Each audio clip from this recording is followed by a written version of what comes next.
Film flashback से शुरू होती है जो इस रहस्य उद्घाटन से पहले की घटनाओं पर प्रकाश डालती है। पुरातत्व प्रोफेसर हॉपर और उनका वफादार कुत्ता बॉस एक दूरस्थ गुफा प्रणाली का पता लगाने के लिए एक साहसिक कार्य पर निकलते हैं। अपने अभियान के दौरान उनका सामना 1970 के दशक की एक सुनसान वैन से होता है जो कभी हिप्पियों के एक समूह के स्वामित्व में थी, जो दशकों पहले बेवजह गायब हो गई थी। जबकि हॉपर उनके गायब होने की जांच करता है, बॉस की अचानक बेचैनी उसे एक गुफा में ले जाती है जहां उसे समय में जमे हुए एक चरवाहे का पता चलता है। एक अलग युग के प्रतीत होने वाले चरवाहे की विस्मयकारी दृष्टि हॉपर को पीछे हटने और घर लौटने के लिए प्रेरित करती है। वहां वह अपने शिक्षण सहायकों टेलर और जैकी से फिर मिलता है, जो अपनी नियोजित अन्वेषण यात्रा पर निकलने के लिए उत्सुक हैं। हालांकि हॉपर ने खुलासा किया कि योजनाएं बदल गई हैं और वह अकेले ही अभियान पर जाने का इरादा रखता है। अपने उपकरण इकट्ठा करके हॉपर गुफा में लौटता है और एक रहस्यमय पोर्टल या खो की खोज करता है जो गुफा के वातावरण को बाहरी दुनिया से अलग करता प्रतीत होता है। अपने संदेह के बावजूद हॉपर पोर्टल के माध्यम से कदम रखता है और जैसे ही वह ऐसा करता है, दूसरे युग का जमे हुए आदमी में हलचल शुरू हो जाती है। निम्नलिखित दृश्य में टेलर, जैकी और उनके प्रोफेसर को अन्वेषण के लिए निकले हुए 2 दिन हो गए हैं। अपने प्रोफेसर की अनुपस्थिति से चिंतित होकर छात्रों ने उसे खोजने का फैसला किया। एक वाहन के अभाव में टेलर कारा नाम की एक लड़की जो उस पर क्रश है और उसकी छोटी बहन वाइव्स की मदद लेती है। कैरा अपने पिता की जीप को एक शर्त पर लाने के लिए सहमत है कि वह और वाइव्स खोज में साथ रह सकें। मामले को और अधिक जटिल बनाने के लिए पुरातत्व के छात्र खुद को फरबी से मिला हुआ पाते हैं, जिनके साथ वाइव्स भी हैं, क्योंकि वे एक स्कूल परियोजना के फिल्मांकन के बीच में हैं। कहानी पहले से छोड़े गए मिनीवैन में समूह के आगमन के साथ जारी है। केवल ये पता चलता है कि प्रोफेसर जिस लापता हिप्पी की तलाश कर रहे थे वे कोई और नहीं बल्कि उनके माता पिता हैं। दशकों पहले वे गुफाओं की इस प्रणाली के भीतर युवाओं के मायावी फव्वारे को खोजने की खोज में निकले थे, फिर कभी वापस नहीं लौटे। उनकी खोज से समूह सदमे में है। जैसे जैसे वे आगे की जांच करते हैं, उनकी ठोकर एक घिसी पिटी रस्सी पर पड़ती है जो उन्हें गुफा के अंदर तक ले जाती है। जैकी ने एक संकीर्ण सुरंग के माध्यम से रस्सी का पालन करने का फैसला किया और जल्द ही उसे पता चला कि वो कट गई है। गुफा अथाह गहराई में उतरती हुई प्रतीत होती है, जिससे पता चलता है कि यह वही स्थान हो सकता है जहां प्रोफेसर हॉपर गायब हो गए हैं। टेलर उनके प्रोफेसर की रस्सी बहुत पुरानी लगने के बावजूद जांच करने के लिए गुफा में उतरने का फैसला करता है। लड़कियां उसके साथ जाने का फैसला करती हैं, जबकि फरबी, जो अंधेरे से बहुत डरती है, को निगरानी रखने की चुनौतीपूर्ण भूमिका सौंपी जाती है। जैसे ही वे विशाल गुफा में उतरते हैं, कैरा को एक बार फिर रहस्यमय बाधा का सामना करना पड़ता है। वो टेलर को बताती है कि इसके दोनों ओर तापमान में उल्लेखनीय अंतर है। फिर भी वे गुफा के बिल्कुल नीचे तक पहुंचते हुए अपने वंश में बने रहते हैं। इस बिंदु पर फिल्म 2 दिन पहले की ओर स्थानांतरित हो जाती है, जब प्रोफेसर हॉपर गुफा के भीतर बैरियर में प्रवेश कर चुके थे। जैसे ही वह सावधानी से गुफा के माध्यम से आगे बढ़ता है, उसे अचानक गुफा की गहराई से एक चीख सुनाई देती है, जिसके बाद एक ठंडी चीख सुनाई देती है। चिंतित होकर हॉपर जल्दी से पीछे हट जाता है और गुफा के प्रवेश द्वार पर वापस आ जाता है। वह ये देखकर हैरान हो गया कि सूरज की रोशनी अजीब तरह से व्यवहार कर रही है। ऐसा प्रतीत होता है कि यह संकेत दे रहा है कि अपने संक्षिप्त भ्रमण के दौरान जितना समय उसने महसूस किया था, उससे कहीं अधिक समय बीत चुका है। बाहरी दुनिया में पहुंचने पर वह ये जानकर और भी चकित हो गया कि जो कभी रेगिस्तानी परिदृश्य था वह अब घने जंगल में बदल गया है, जिसका अर्थ यह है कि गुफा में प्रवेश करने के बाद से कई दशक बीत चुके हैं।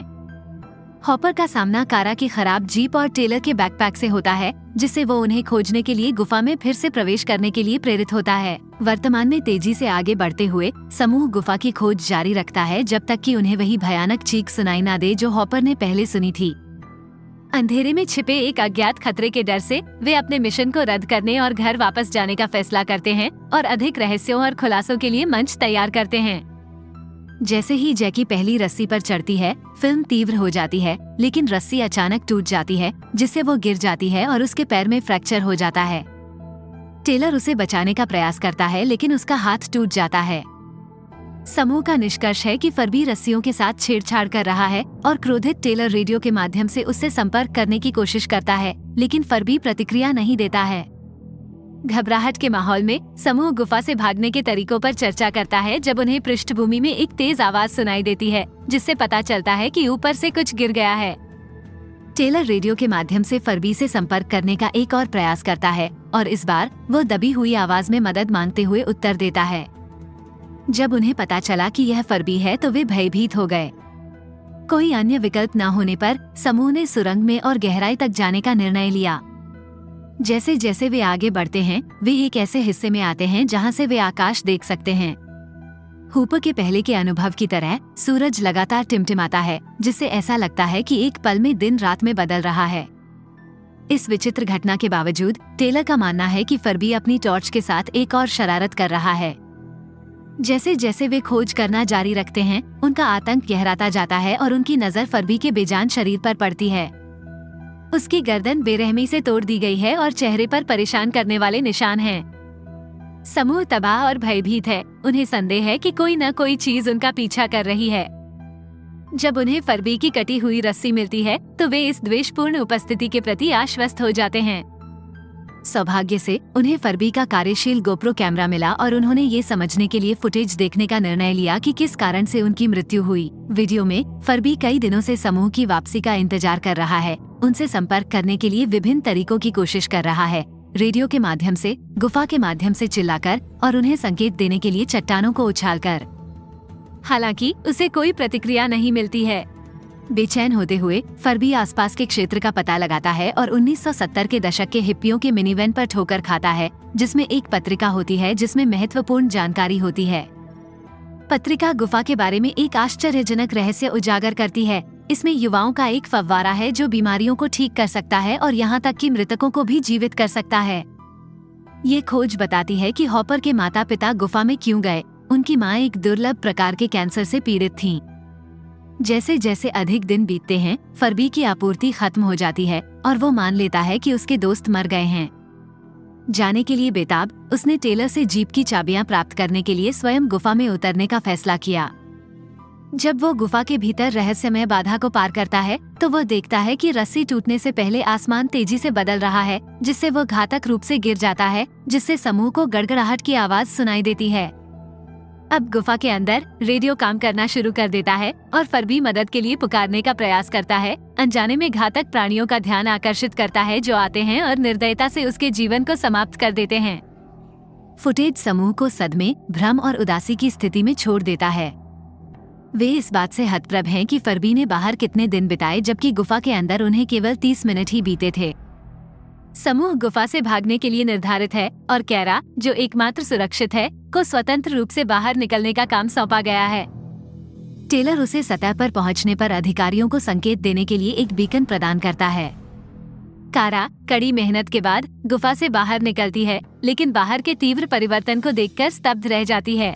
जो कभी घना हरा भरा जंगल था वो रेतीले तूफानों के साथ एक दुर्गम बंजर भूमि बन गया है। कम ऑक्सीजन स्तर के कारण कारा को खांसी होने लगती है और वो दूरी में तैरती हुई एक रहस्यमय अंतरिक्ष यान जैसी वस्तु को देखती है, जिससे पता चलता है कि सहस्राब्दी बीत चुकी है। गुफा में लौटने पर समूह कारा के अनुभव से निराश हो गया, क्योंकि उन्हें उम्मीद थी कि उसे तत्काल मदद मिलेगी। वे इस बात से अनभिज्ञ थे कि गुफा के बाहर 30 मिनट के दौरान उनके अंदर केवल कुछ सेकंड ही बीते थे। अंत में टेलर को एहसास हुआ कि टिमटिमाते सूरज का मतलब है कि गुफा के अंदर का समय काफी धीमी गति से चल रहा है, जो वर्षों के घर्षण के कारण कटी हुई रस्सियों को समझाता है। वाइव्स, समूह का सबसे कम उम्र का सदस्य, फरबी के फुटेज को फिर से देखने का फैसला करता है और एक चौंकाने वाली खोज करता है। एक फ्रेम में आकाश अंधेरे और प्रकाश के बीच बदलता है। प्रत्येक परिवर्तन पूरे वर्ष का प्रतिनिधित्व करता है। ये रहस्योद्घाटन समूह को और अधिक भयभीत कर देता है, जिससे भागने की उनकी हताशा और बढ़ जाती है। एक बार जब कारा अपनी ऊर्जा वापस हासिल कर लेती है तो सतह पर एक बार फिर चढ़ने का प्रयास करती है, लेकिन अचानक कहीं से एक भविष्य की दिखने वाली सीढ़ी दिखाई देती है जो उनके भागने की आशा की एक किरण पेश करती है। एलियन जैसी विशाल आकृति गुफा में उतरती है, जिससे समूह में दहशत फैल जाती है। जैसे ही एलियन गुफा में पहुंचता है, एक क्रूर आदमखोर उस पर हमला कर देता है, जिसके परिणामस्वरूप भयंकर युद्ध होता है। विशाल एलियन ने उन्नत तकनीक के साथ आदमखोर को सफलतापूर्वक वश में कर लिया और बांध दिया। फिर वो अपना ध्यान समूह की ओर लगाता है, जिससे वे डरकर भाग जाते हैं। कुछ समय बाद टेलर और समूह एक रहस्यमय स्थान पर पहुंचते हैं जहां आदमखोरों का एक समूह एक शिकार को खा रहा है जो फिल्म की शुरुआत से वही काउबॉय निकला। आदमखोर इंसानों को देख लेते हैं और उनका पीछा करते हैं। एक निस्वार्थ कार्य में टेलर ने आदमखोरों से लड़ने के लिए खुद को बलिदान कर दिया, लेकिन उस पर काबू पा लिया गया और उसे मार दिया गया। कारा चुपचाप वापस आती है और उसे टेलर का बेजान शरीर मिलता है।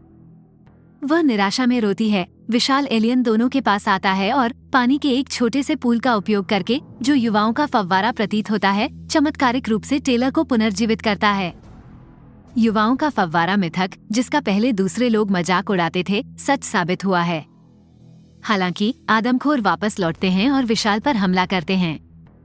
इस बार वे उससे अधिक संख्या में थे और यहाँ तक कि उसका हेलमेट भी उतारने में कामयाब रहे, जिससे उसे हौंफना पड़ा।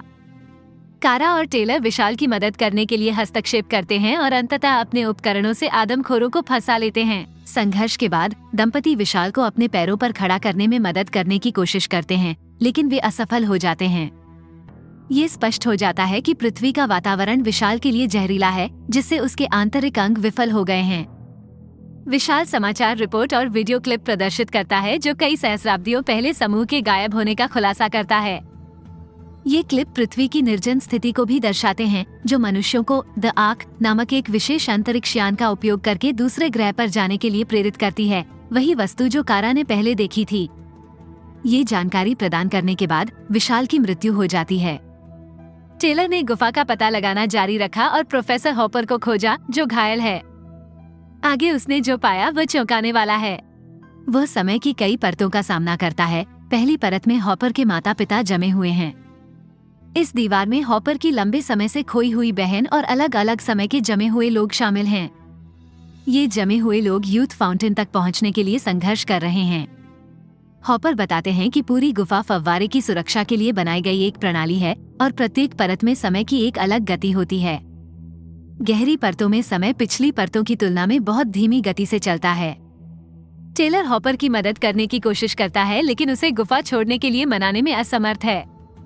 वह समूह में लौटता है और जैकी के पैर को ठीक करते हुए फर्बी को फाउंटेन ऑफ यूथ में रखता है। जैसे ही वे जाने की तैयारी करते हैं, बर्बर लोग एक बार फिर उन्हें घेर लेते हैं।